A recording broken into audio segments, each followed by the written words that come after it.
Halo penghuni planet cinta dimanapun kalian berada, saya doakan semoga kalian baik-baik saja. Cinta takkan pernah memandang fisik maupun harta, seperti kisah di film yang akan saya rangkum kali ini, di mana film ini mengisahkan tentang bos perusahaan yang jatuh cinta dengan wanita difabel. Seperti apakah keromantisan kisahnya? Namun sebelum kita lanjut, bagi kalian yang suka dengan channel ini jangan lupa like, subscribe, dan aktifkan juga lonceng notifikasinya. Ya, tanpa banyak cincang keling lagi, siapkan posisi, jauhi keramaian, hindari godaan mantan, dan kisah pun dimulai.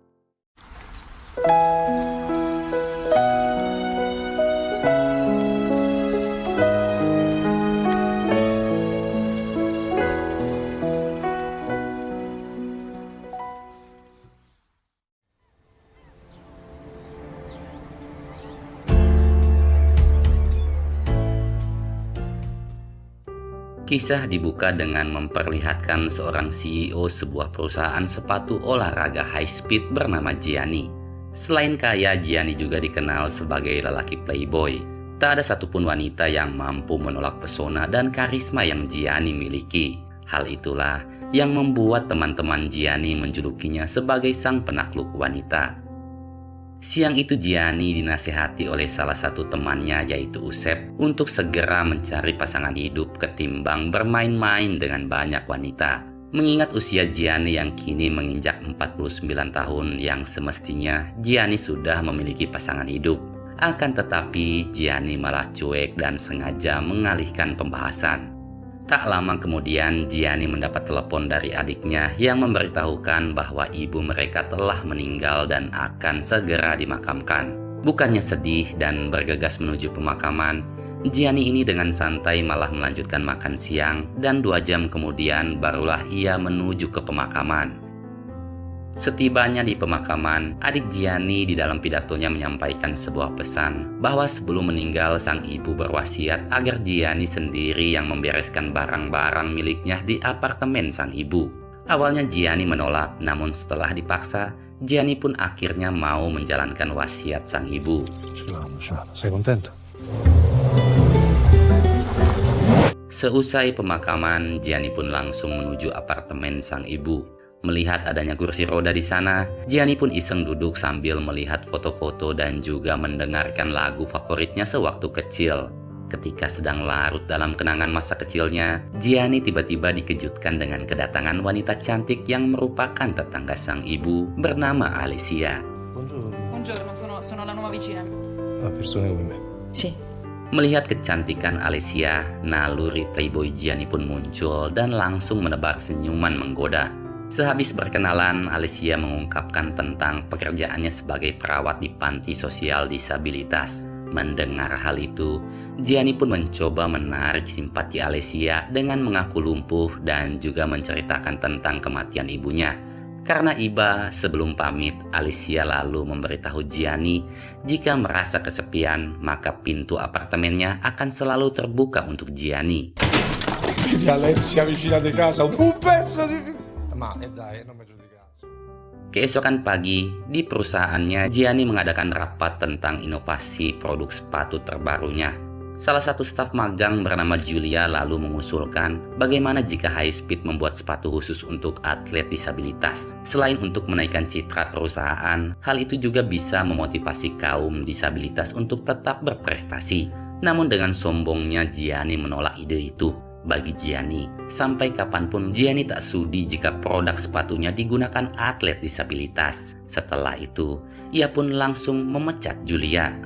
O terzo posto. Ci siamo solo noi. Sehabis meeting, asisten Gianni yang bernama Lucia datang membawakan pakaian lusuh sesuai pesanan Gianni. Nyatanya Gianni ini berencana menarik simpati Alessia dengan tampil layaknya orang miskin. Setelah berganti pakaian, Gianni langsung mendatangi Alessia dan mengajaknya minum kopi di apartemen ibunya. Ketika hendak membuat kopi, Gianni pun mulai kebingungan bagaimana caranya mengambil gula yang tersimpan di atas lemari. Dengan adanya Alessia di sana, tentu saja ia tak mungkin berdiri untuk mengambilnya. Namun ketika Alessia lengah, Tutto bene? Sì, ci tengo. Vai. untungnya Alessia tak curiga dengan Gianni. Sambil ngopi, Gianni lalu menceritakan berbagai kisah sedih guna bisa menarik simpati Alessia. Namun sialnya Alessia hanya menanggapi curhatan Gianni dengan santai. Bahkan Alessia menasihati agar Gianni tak boleh mengeluh akan kelumpuhannya. Di luar sana masih banyak orang seperti Gianni, namun mereka tetap semangat dalam menjalani kehidupan. Karena aktingnya sebagai lelaki miskin gagal, Gianni pun lantas mengubah taktik dengan mengungkapkan kekayaan dan juga perusahaan yang ia miliki. Untungnya taktik Gianni itu berjalan mulus. Bahkan Alessia mengundang Gianni untuk datang ke kediaman orang tuanya besok siang. C'è da fare domenica? Certo. Bene. Ciao! Ciao! Esok siangnya Gianni pun menuju kediaman orang tua Alessia. Supaya penyamarannya tak diketahui, Gianni memarkir mobilnya jauh lalu menggunakan kursi roda menuju kediaman Alessia. Dengan susah payah Gianni pun akhirnya sampai di kediaman orang tua Alessia. Melihat kedatangan Gianni, Alessia langsung menyambut dengan hangat dan memperkenalkan Gianni pada ayah, ibu, dan juga neneknya.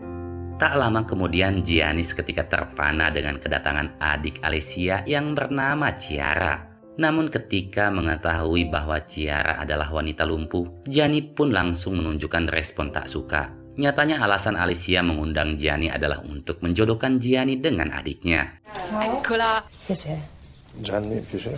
Seusai makan siang, Chiara mengajak Gianni berbincang di halaman. Di situ, Chiara menceritakan banyak hal termasuk profesinya sebagai atlet tenis dan juga pemain biola. Namun karena sedari awal Gianni tak suka dengan kaum difabel, ia pun hanya meresponnya dengan wajah masam dan menjawab setiap pertanyaan Chiara dengan begitu singkat. Keesokannya, Gianni pun menceritakan tentang pertemuannya dengan Alessia dan juga Chiara pada teman-temannya termasuk Usep. Karena selama ini Gianni belum pernah berkencan dengan wanita difabel, teman-temannya pun menyarankan agar Gianni memilih Chiara ketimbang Alessia. Bahkan mereka menantang Gianni untuk bisa menaklukkan hati Chiara. Mendengar tantangan itu, sebagai sang penakluk wanita, Gianni pun langsung menyepakatinya. Di sisi lain, Alessia mendatangi apartemen ibu Gianni untuk mengembalikan jas hujan yang tertinggal. Alessia di sana bertemu dengan adik Gianni dan mulai menceritakan tentang pertemanannya dengan Gianni. Meski lumpuh, namun Alessia sangat kagum dengan semangat hidup dan jiwa sosial yang Gianni miliki. Mendengar semua kebohongan Gianni, sang adik pun hanya bisa gogodek. Para leggero, poco. Siangnya Gianni menelepon Chiara untuk mengajaknya kencan di malam minggu. Dan di situ, Gianni sangat pede bisa menaklukkan hati Chiara dengan begitu mudah. Baru saja tiba di perusahaannya, Gianni mendapat info dari Lucia tentang kedatangan Chiara ke sana. Karena tak membawa kursi roda, Gianni yang panik pun duduk di atas meja. Kedatangan Chiara ke sana hanya untuk memberitahu bahwa ia tak bisa berkencan di malam minggu karena harus menjalani pertandingan tenis. Demi menaklukkan hati Chiara, Gianni berjanji akan mensponsori kompetisi itu sebagai bentuk cintanya pada Chiara. Bahkan Gianni akan datang untuk menonton Chiara bertanding. Mendengar hal itu, Chiara pun seakan jatuh dalam genggaman tangan Gianni. La prima è che cominciano a piacermi gli appuntamenti al buio. Sesuai dengan janji, hari Sabtunya Gianni pun datang menyaksikan Chiara bertanding. Melihat kecantikan dan semangat yang dimiliki Chiara, tanpa disadari hati Gianni pun mulai jatuh ke dalam cinta. Seusai pertandingan, Gianni mengajak Chiara makan malam bersama. Namun Chiara menolak dan malah mengajak Gianni makan bersama teman-teman difabelnya. Meski di situ nampak kesal, namun demi memuluskan rencananya, Gianni pun terpaksa mengikuti keinginan Chiara. Sambil menunggu hidangan disajikan, Gianni pun mencoba menggali info tentang kehidupan kaum difabel. Bahkan saking intensnya perbincangan itu sampai-sampai terbawa ke dalam mimpi, yang membuat Gianni sangat takut jika ia nantinya benar-benar lumpuh. Sesuai perintah Gianni, siangnya Lucia mendatangi Chiara untuk memberikannya bunga. Di momen itulah, Lucia mencoba mengenal sosok Chiara dengan mengajaknya berbincang banyak hal. Selama perbincangan itu, Lucia begitu kagum akan semangat dan ketulusan hati yang dimiliki oleh Chiara. Seharusnya wanita sebaik Chiara tak pantas bersanding dengan lelaki playboy seperti Gianni. Setibanya di kantor, Lucia langsung menemui Gianni dan menasihatinya agar tak menyakiti Chiara. Namun Gianni yang memang tabiatnya sombong tak peduli dan meminta Lucia untuk kembali bekerja. Seminggu kemudian di malam pertunjukan biola Ciara, nampak Gianni yang sedang membeli kursi roda elektrik pada seorang tunawisma. Setelah itu Gianni bergegas menuju gedung pertunjukan. Melihat alunan biola yang dimainkan oleh Ciara, membuat Gianni semakin terhanyut dalam buayan cinta. Bahkan saking kagumnya, Gianni sampai-sampai memberikan standing ovation atas penampilan Ciara.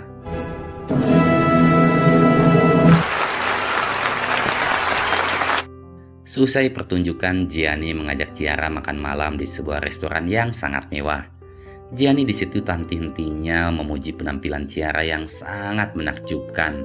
Bahkan saking antusiasnya, Gianni hampir saja menabrakkan kursi rodanya pada meja tamu yang ada di sampingnya.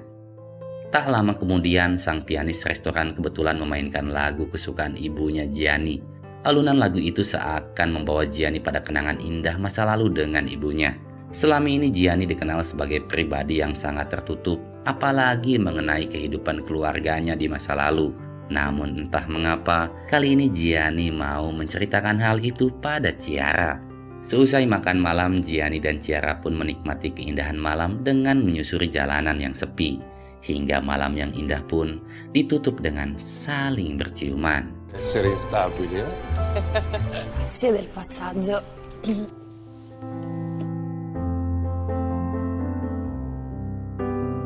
Meski malamnya Gianni nampak tulus mencintai Ciara, namun keesokan pagi jiwa playboy Gianni kembali muncul. Ketika sedang jogging, ia sempat-sempatnya menggoda dua wanita untuk dijadikan kekasihnya. Siangnya Gianni pun mengajak Usep ngopi di kafe langganan. Gianni di situ memberitahu Usep tentang jadwal kencan bersama Ciara di vilanya esok malam. Gianni yakin di momen itulah ia pastinya bisa membuat Ciara kelepek-kelepek dan memenangi taruhan. Mendengar hal itu, Usep yang kasihan lantas menasehati Gianni bahwasanya Ciara adalah wanita baik yang tak pantas untuk disakiti.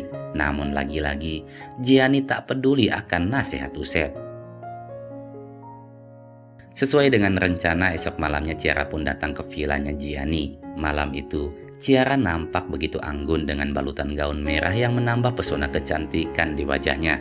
Sambil menyantap hidangan makan malam, Ciara lantas menceritakan banyak hal, salah satunya tentang insiden kecelakaan mobil yang membuatnya lumpuh. Setelah menceritakan semua masa lalu, kini giliran Ciara lah yang menanyakan penyebab kelumpuhan Gianni. Gianni yang saat itu belum siap, otomatis langsung salah tingkah dan memberikan jawaban yang sangat nyeleneh, di mana kelumpuhannya disebabkan karena jatuh dari atap gedung 15 lantai.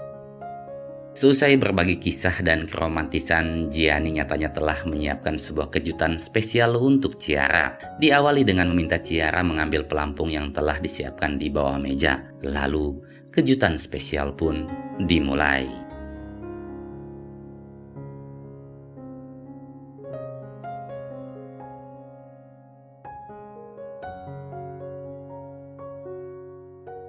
Keesokan pagi dengan bangga Gianni menunjukkan foto kemesraannya bersama Ciara. Melihat foto itu, semua temannya pun kagum sekaligus tak menyangka jika Gianni bisa memenangkan taruhannya. Meski di hadapan semua teman-teman Gianni mengaku tak pakai hati, namun faktanya ia begitu mencintai Ciara. Sejak mengenal Ciara, keangkuhan dan kesombongan Gianni pun perlahan mulai hilang. Hal itu dibuktikan dengan meminta Lucia untuk memanggil Giulia kembali bekerja. Ketika sedang jogging, Gianni pun mulai dihantui rasa bersalah dengan semua kebohongan yang telah ia lakukan. Semakin lama rasa bersalah itu pun semakin menghantui Gianni. Hingga kemudian ia pun berinisiatif menelepon Ciara untuk mengajaknya ketemuan. Saat itu Gianni sudah memantapkan hati untuk mengakui semua kebohongannya. Sesampainya di kediaman Ciara, Gianni lagi-lagi terpukau akan kecantikan dan alunan biola yang Ciara mainkan. Gianni lalu mencoba mengumpulkan keberanian dan mulai bersiap mengungkapkan semuanya. Namun saat Ciara menyandarkan kepala di bahunya, seketika Gianni pun terbungkam 1000 bahasa. Mulutnya seakan terkunci dengan belayan dan desahan nafas indahnya Ciara.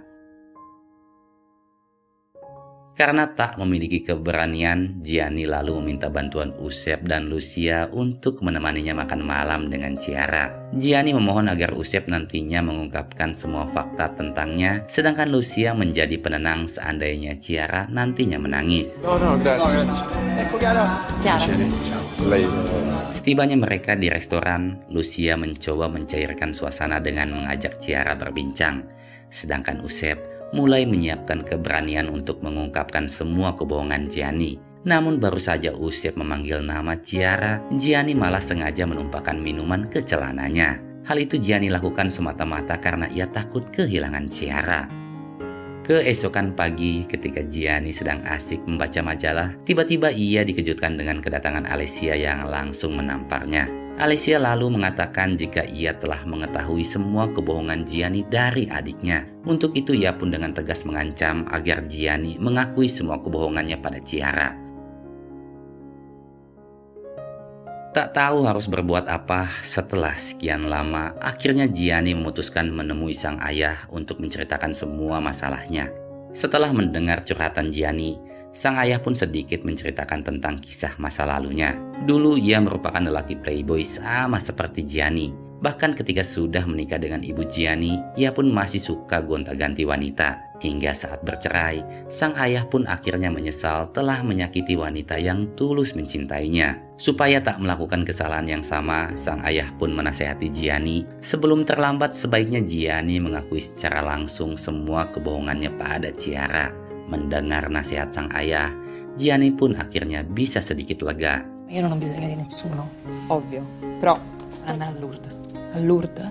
Signorina? Di sisi lain kita melihat Alessia yang sedang menemani Chiara belanja. Tak ingin sang adik terus dibohongi, akhirnya Alessia pun mengungkapkan tentang kebohongan Gianni selama ini. Namun Chiara tak percaya akan hal itu. Chiara yakin Gianni adalah lelaki baik yang tulus mencintainya. Keesokan pagi, Gianni, Chiara, Usep, dan Lucia menaiki bus wisata menuju sebuah gereja tua. Sesampainya di sana, mereka pun berkeliling melihat-lihat berbagai peninggalan sejarah. Gianni di situ nampak termenung dan masih mencoba mencari momen yang pas untuk mengungkapkan semuanya. Namun tiba-tiba, ia melihat Chiara yang hampir saja tertabrak mobil. Dan saat itulah, semua kebohongan Gianni pun terungkap.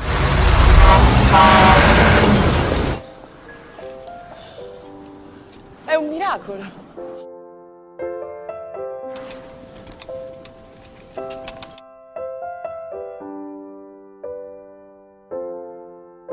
Sejak kejadian itu kehidupan Gianni nampak begitu hampa. Kenangan indahnya bersama Chiara seakan begitu melengkapi penyesalan di dalam jiwa. Gianni lalu mengunjungi makam ibunya dan mencurahkan semua penyesalan di hati. Seandainya waktu bisa diputar kembali, Gianni ingin selalu mengunjungi sang ibu dan memeluknya dengan begitu hangat. Namun apa daya, kini semuanya sudah terlambat. Sesampainya di kantor, Gianni langsung mengadakan meeting dadakan.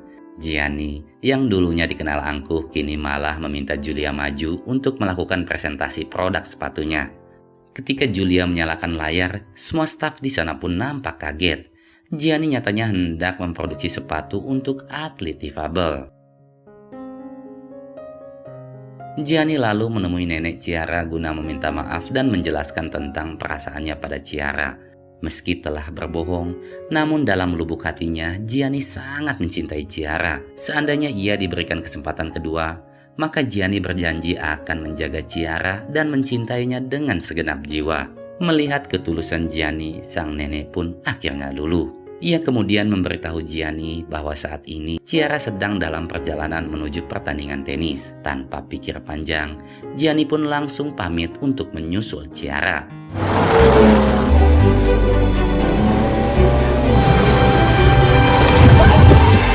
Setelah berhasil memotong laju bis yang ditumpangi Chiara, Gianni pun masuk dan mencoba menjelaskan semuanya. Namun, Chiara yang saat itu masih dibaluti luka, langsung mengusir Gianni begitu saja.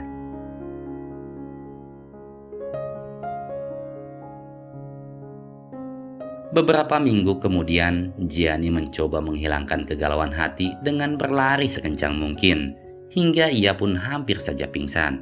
Namun ketika ia sedang mencoba mengatur nafas, tak disangka Ciara tiba-tiba muncul menyapanya. Sambil tersenyum, Ciara lalu mengulurkan tangan dan mengajak Gianni pulang.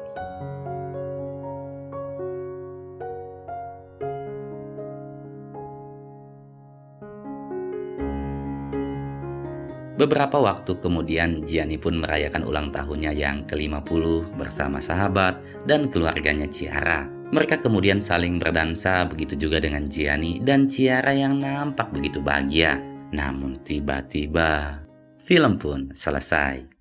Hikmah yang bisa kita ambil dalam film ini adalah jangan memandang rendah sebuah perbedaan hanya karena fisik dan harta semata. Karena di mata Tuhan, kita semua sama. Yang membedakan hanyalah amal dan ibadah kita. Ya, sekian rekap alur filmnya dan mohon maaf apabila ada kesalahan dalam penyampaian. Tak lupa juga saya ucapkan terima kasih bagi kalian yang sudah meluangkan waktu untuk menonton video ini. Yang ingin request film romantis lainnya, langsung saja tulis di kolom komen. Saya Joni pamit pulang, wassalam dan sampai jumpa di video yang selanjutnya. Bye-bye.